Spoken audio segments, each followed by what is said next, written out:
DiplomacyLight Podcast.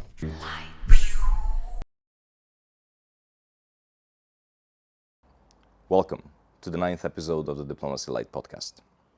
This episode is about a critically important organization, not just for Europe, but also worldwide, the Organization for Security Cooperation in Europe. The OSCE was created to prevent wars like the one we have in Europe presently. And who better to discuss its past, its present, and its possible futures than with Thomas. Thomas is presently the director of the Geneva Center for Security Policy, but importantly for this episode, he was the ambassador of his country, Switzerland, when it held the chairmanship in office in 2014, as well as the Secretary General of the OSCE from 2017 to 2020. This is our conversation. Thomas, welcome to the DiplomacyLight podcast. It's really a pleasure to have you here.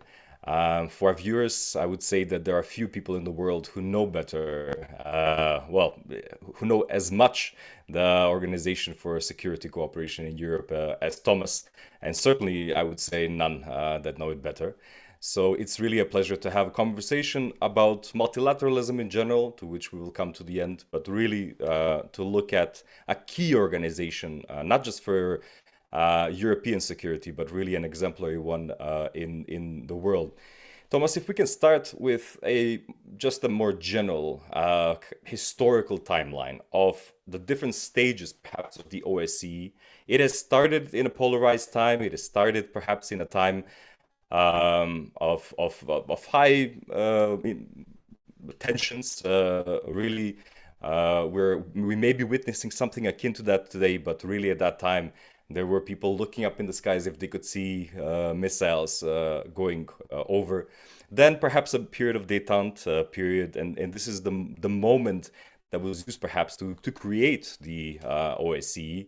From the perspective of one, then perhaps a period of rollback, a unipolar moment. How has the OSCE responded to those historical moments? How agile has it been to adapt itself to these different manifestations of the international system?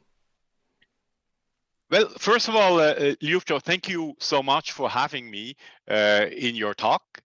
I would argue that by and large, the OSCE has responded in a quite an agile and flexible way to these different changes of expectations of the political environment. But again, by and large, I would argue participating states of the OSCE have not fully used its potential. And let me perhaps give you a couple of examples of OSCE's flexibility.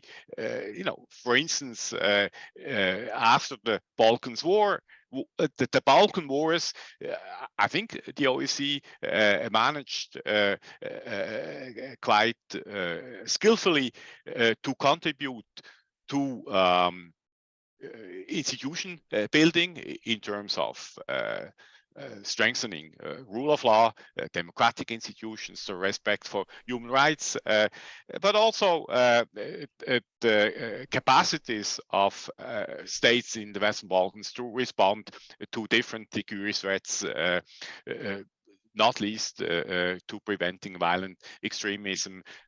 So I think that's clearly evidence for flexibility. Another example that I witnessed personally, of course, very closely, was OSCE's crisis management in 2014 in the framework of the crisis in and around Ukraine.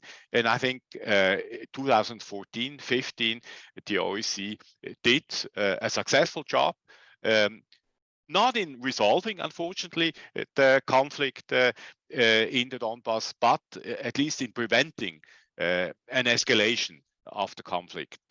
So basically, in a way, in 2014, we managed to prevent what then, unfortunately, could not be prevented anymore last year in February. This comprehensive approach to security is something that the prides itself on, and rightfully so, to look at the political, the military, the economic, the environmental, human rights, all of these aspects and how they contribute to security or insecurity. Even the principles of the OSCE, the Decalogue, are really intended to govern states of behavior, not just between states, but also of states towards its citizens.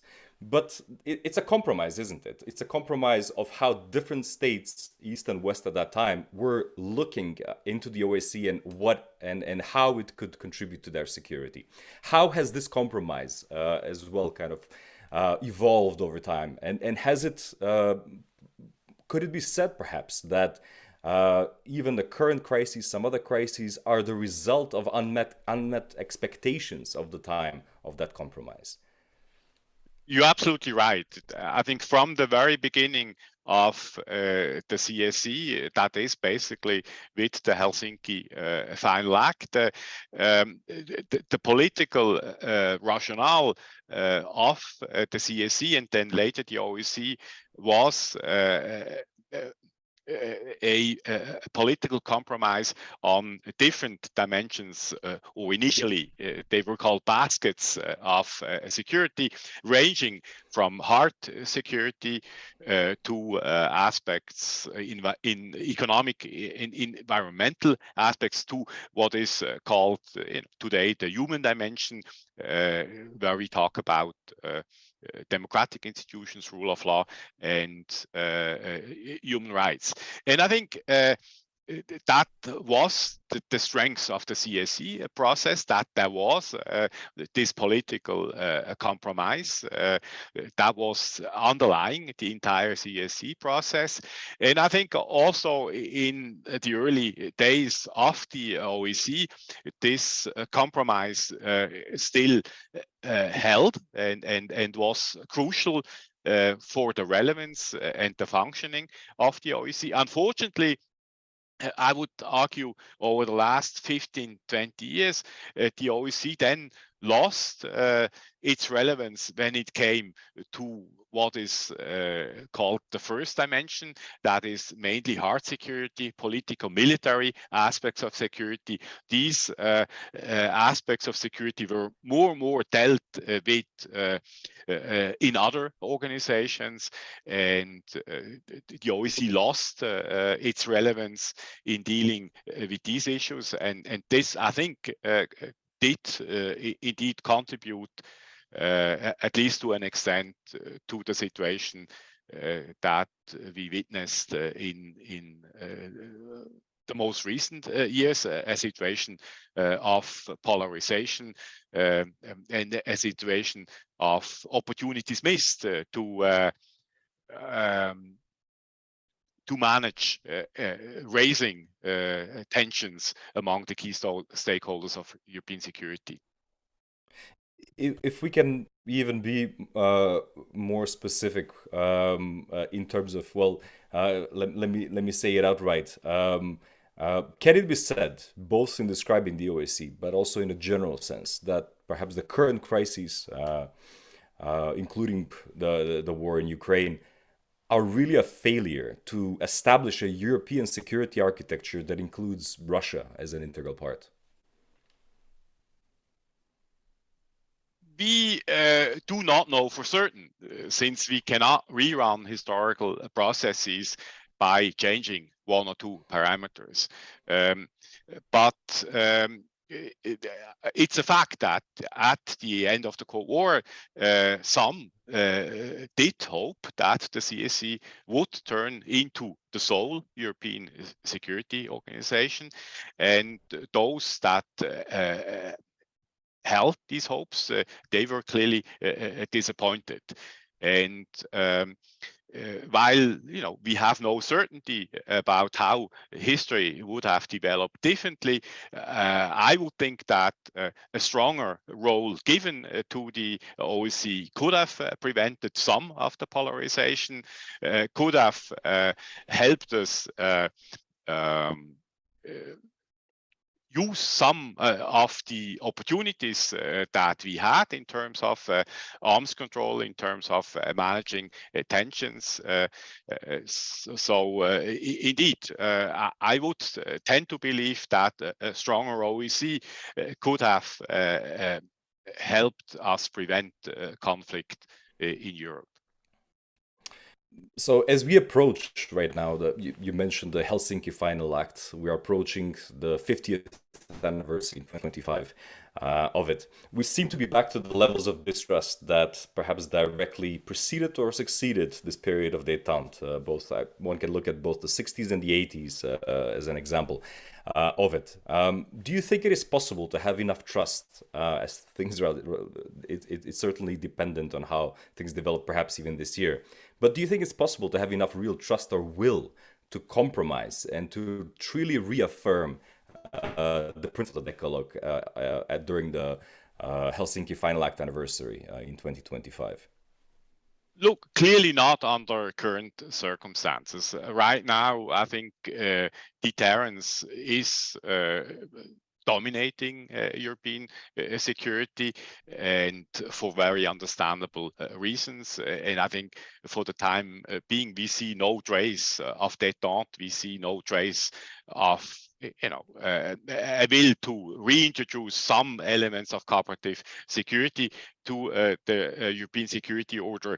And I think this is not going to change as long as the war is ongoing. I think it's simply unthinkable. It's also politically not realistic to think that one could seriously reflect on a security order that would again go beyond sheer deterrence. I would argue, of course, think tankers, institutions like mine, the Geneva Center for Security Policy, they indeed should reflect even today about the future European security order, but I think politically it's simply not in the cards. This could change, of course, and this is why we should reflect now. This could change if there is an end of the war, if the end of the war is achieved through a settlement that is perceived to be fair by the key stakeholders. I think this could indeed then lay the basis for a process that could take us back to a security order that again would contain some elements of cooperative security. I think a Helsinki 2.0 is not unthinkable if there is an end of the war that is considered to be fair by key stakeholders. But currently, this is politically not in the cards. So would the use of nuclear weapons be a permanent game changer in this regard? Yeah, I think so. I think what this is perhaps one of the few good news that we have been hearing over the last couple of months. I think this nuclear saber rattling has clearly diminished quite massively, I would say, since last October. This is reassuring. I think this, the overall understanding that a nuclear war cannot be won and therefore should not be fought. I think this is this again seems to be the dominating notion by the sides, and I think that's good. And this idea that tactical nuclear weapons could be engaged and escalation could be controlled, I think this is a very, very dangerous illusion, and I'm quite pleased to note that this seems to be off the table, even though I would immediately add you cannot totally exclude such an escalation scenario if, for instance, President Putin faces strategic defeat. But clearly, I think currently thinking is that tactical nuclear weapons are as dangerous as strategic ones, and thereby and therefore should not be engaged. The threshold should not be passed. You have really a thorough insight into the OSCE, including as Secretary General. How has the role and mandate of the Secretary General evolved over time? And has it evolved to contribute to an OSCE that is, as your agenda, reform agenda, says, fit for purpose? It did evolve, clearly. I think at the outset, the Secretary General was perceived to be a pure administrator, a pure manager of the Secretariat. So if you want, clearly a secretary and not a general. And this has changed over time.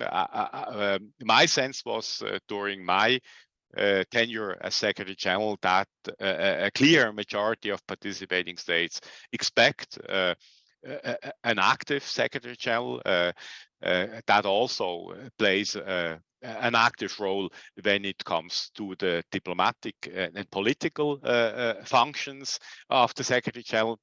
At the same time, there has never been, I think, a consensus by participating states on this.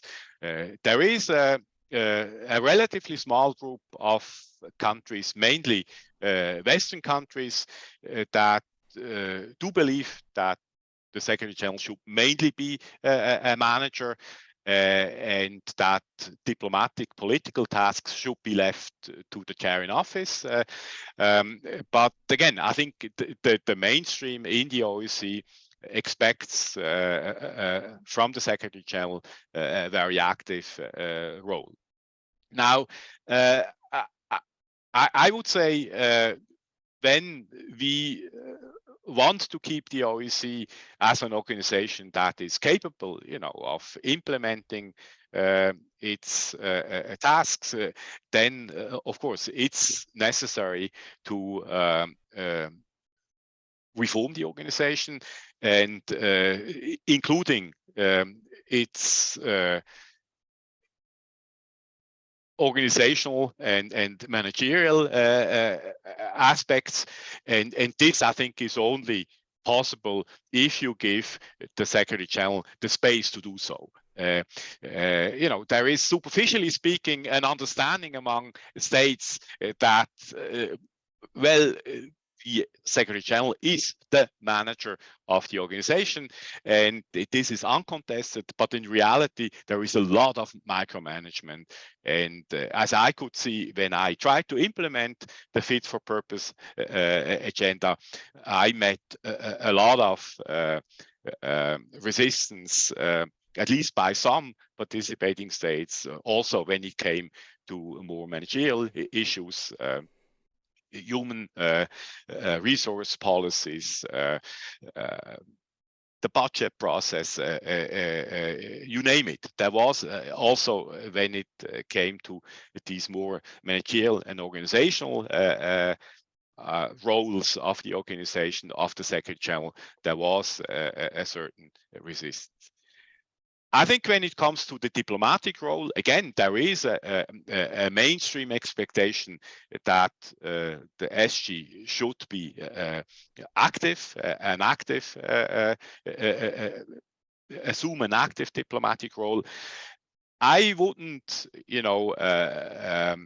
recommend that one tries to change formally the mandate of the SG, but what I would suggest is that there is a clarification of the role of the SG, at least with a incoming chair, with the chair in office, ideally with the Troika. If there is a clear understanding of who does what, I think this already takes you quite far. I can give you a very positive example. I think I had during the Slovak chairmanship in 2019, I had a very close dialogue with the then Slovak Minister of Foreign Affairs, the chair in office, Miroslav Lajčák. We met regularly to divide labor, and I think that worked very well. And that was a very efficient and effective joining of forces. And perhaps a last remark: what clearly would strengthen both the organization and the role of the Secretary General is by giving the organization better strategic planning tools, strategic planning capacities.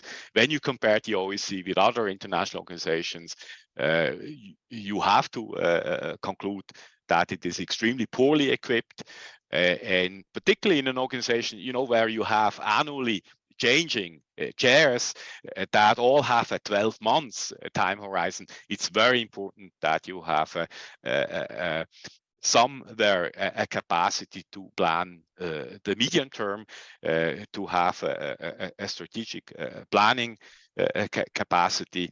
I try to introduce that, but I have to admit self-critically, I did not manage to really consolidate that capacity in the Secretariat.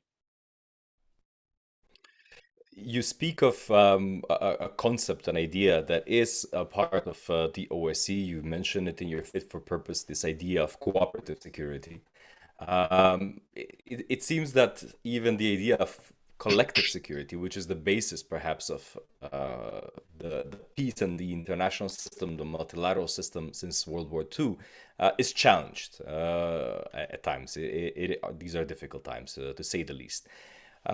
Does this idea of cooperative security have a chance in the next decade or two? Obviously, it will depend a lot on how, as you say, the war in Ukraine progresses and hopefully finishes. But with that in mind, would it be possible for a coalition of willing small powers committed to international rules-based order, and then importantly bind the bigger powers in this rules-based order, for them to refrain, to abstain from might is right kind of thinking? Would it be possible for these kinds of smaller powers to make the definitive push for this idea of cooperative security? Well, look, I would hope that at some point we will again be capable of reintroducing some elements of cooperative security into the European security order, because a security order that is exclusively based on deterrence is extremely costly. Leads to an arms race, leads to crowding out government expenditures into areas like health, education, digitalization, and I think instead of financing implementation of the SDGs, we are basically fueling an arms race. You see exploding defense budgets. I think that's not what we want in the long term. In the short term, as you rightly say, as long as the war is ongoing, and as long as you have major powers, a Russian Federation that pursues a revisionist, an imperial foreign policy, security policy agenda, this is difficult to imagine or impossible. Now, who could play if, at some point, the key stakeholders of European security are again willing to respect international law, to play along agreed rules? Who could, be a driving force in reestablishing such a security order? I think when you recall how the Helsinki process was driven, the NNN, the neutral and non-aligned countries played a key role. I don't think that you could kind of relaunch a similar alliance of NNN. I think we have different times today, but the idea that a number of smaller powers that do have an interest in a security order, that is also a cooperative one, that such an alliance of smaller countries would play an important role in driving such a process, in driving a Helsinki 2.0 process. I think that is quite a realistic concept, and I would actually hope that this is going to happen, that we at some point will see such a coalition emerge. And why not build a coalition that is composed of states that have over recent years been ready to invest in the OEC, and that would include states that have been chairing, are currently chairing the organization. I think they could potentially be part of such a coalition. As we move forward, something that has been, well, both an aspect of pride organization, the consensus principle, it has also been sometimes a stumbling block. Consensus is an important idea and aspect of multilateral relations. It doesn't mean unanimity, as we all know, but unfortunately, it is sometimes abused for in this regard. As we move forward, and let's say we start with really a peace in Ukraine, we start with a Helsinki Final Act 2.0, how do we deal with the challenges that the consensus principle brings? I would argue that the consensus principle is a bit like the comprehensive approach to security, is really a constituent element of the OEC. So I wouldn't recommend to radically change the consensus principle. However, what I would advocate is to keep the consensus principle when it comes to fundamental issues, to issues, of, for instance, agreeing to a field mission, agreeing to I think even the budget of the organization, even though this has proven to be very difficult, should at the end of the day be approved by consensus. I wouldn't want to question that. However, there are lots of things that need to be decided in consensus that are not of fundamental nature. I think, for instance, take conference agendas. Conference agendas, they look every year very similar, which is not a surprise, but still they need to be approved by a consensus decision. And this is always an invitation, in particular for spoilers, to oppose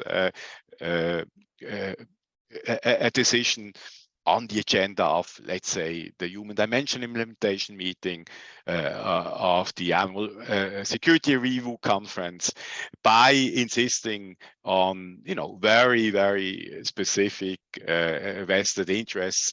And I think these opportunities they should be diminished, reduced, abolished, and I think this would take us a long way in strengthening also the efficiency of the organization. So not fundamentally questioning the consensus principle. I mean, imagine the special monitoring mission to Ukraine without a consensus decision, it could simply not have operated. And so I think the consensus can also be a huge asset. And I think this is why I would argue it shouldn't be done away with. But there are too many purely bureaucratic decisions that currently need to be taken by consensus. And here I think there is quite some margin of maneuver to reform and to make the organization more efficient and eventually also more effective. As we approach near the end of our time, let's zoom out a little bit from the OSCE with a perhaps bridge to the United Nations, to the global multilateral setting. As Secretary General, you've contributed to agreements between the OSCE and the UN, specifically on Chapter 8 of the UN Charter, an important, perhaps underutilized chapter of the Charter.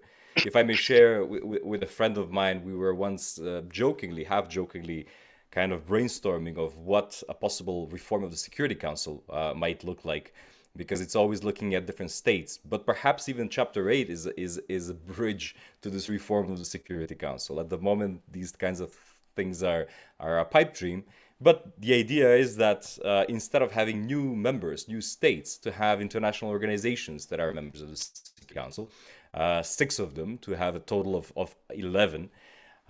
But away from this pipe dream of me and my friend, can there be a greater role for the OSCE, but also for the UN, to use the Chapter 8 mechanisms within the broader UN system, not just looking at the region of Europe?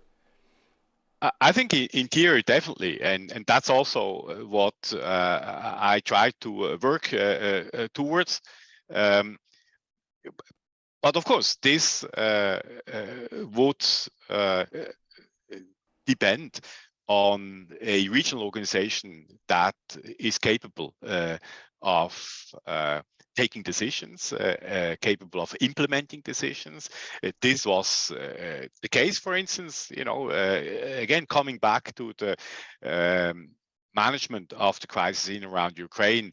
From 2014 on, clearly there, I think the UN was very happy that the OSCE, could take care of this crisis management, was capable of mounting the special monitoring mission to Ukraine. I think this was a smart division of labor, and I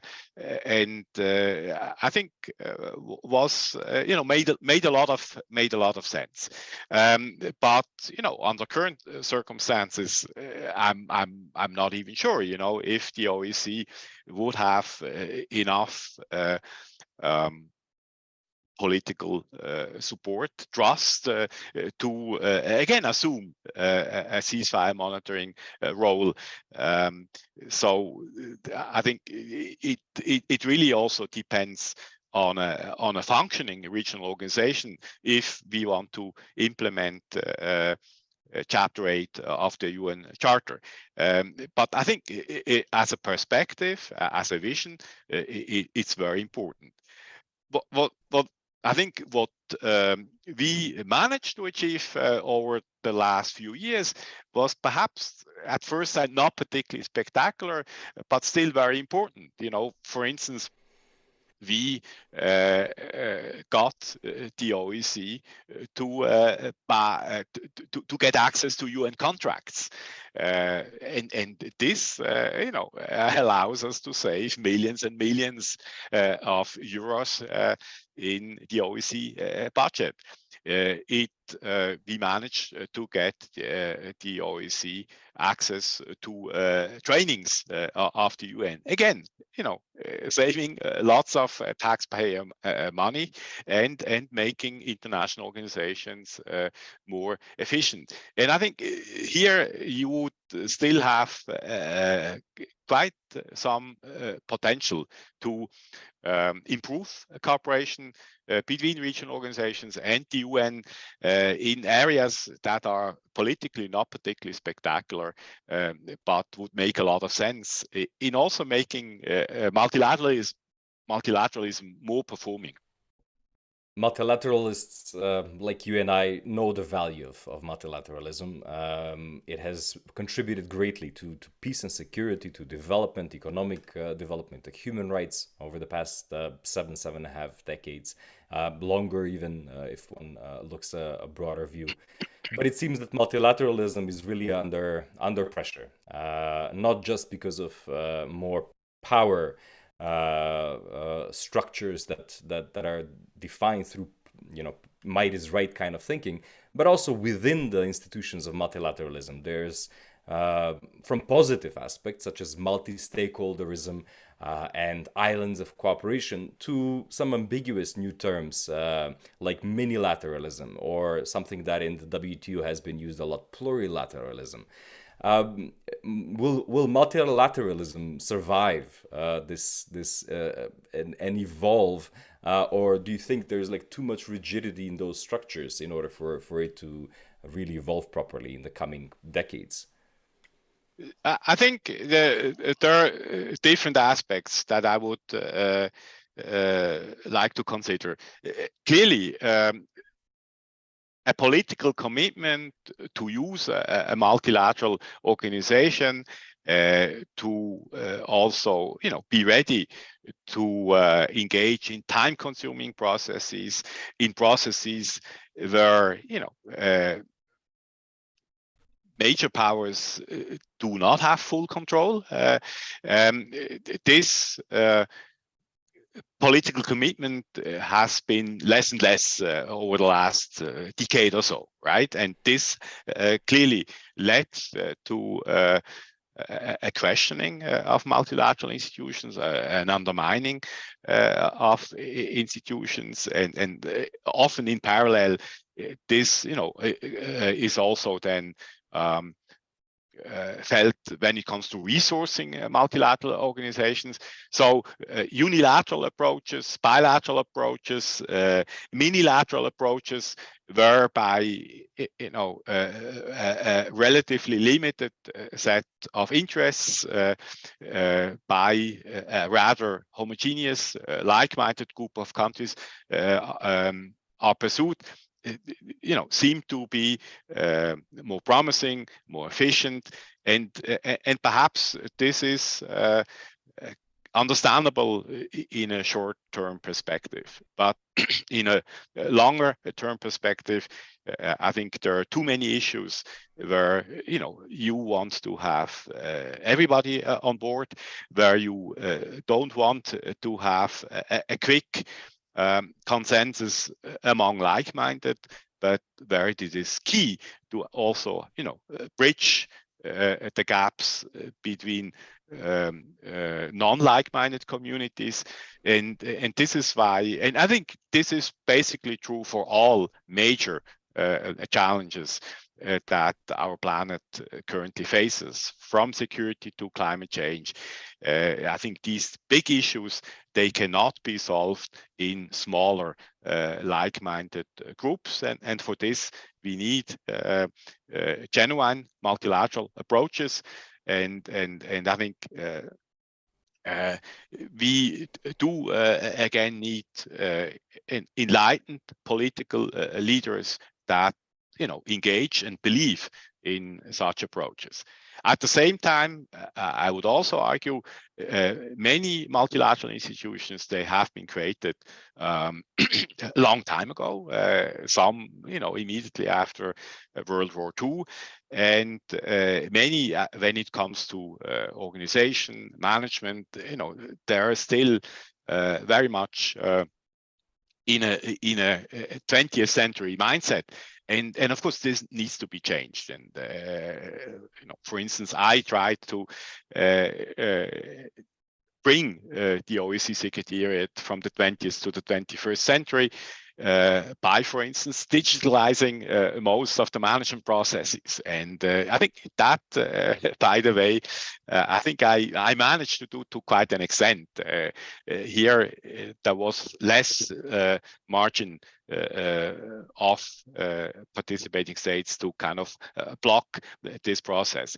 And so reform, modernization of multilateral organizations is important, and this is partly the job of the Secretariat, of the leadership of a multilateral organization, but partly it's also up to member states to provide the space for these reforms, to provide the political support for these reforms. So it cuts a bit both ways. I think you need political leaderships that are ready to believe in truly multilateral approaches, but you also need multilateral organizations, that realize, that we are now in the 21st century.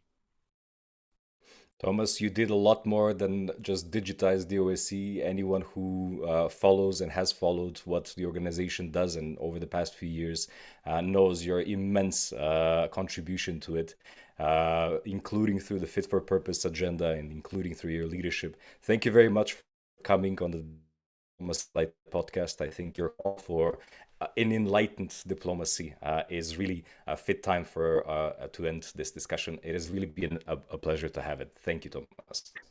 Thank you so much, Ljupco. The pleasure was totally on my side. Thank you. DiplomacyLight Podcast.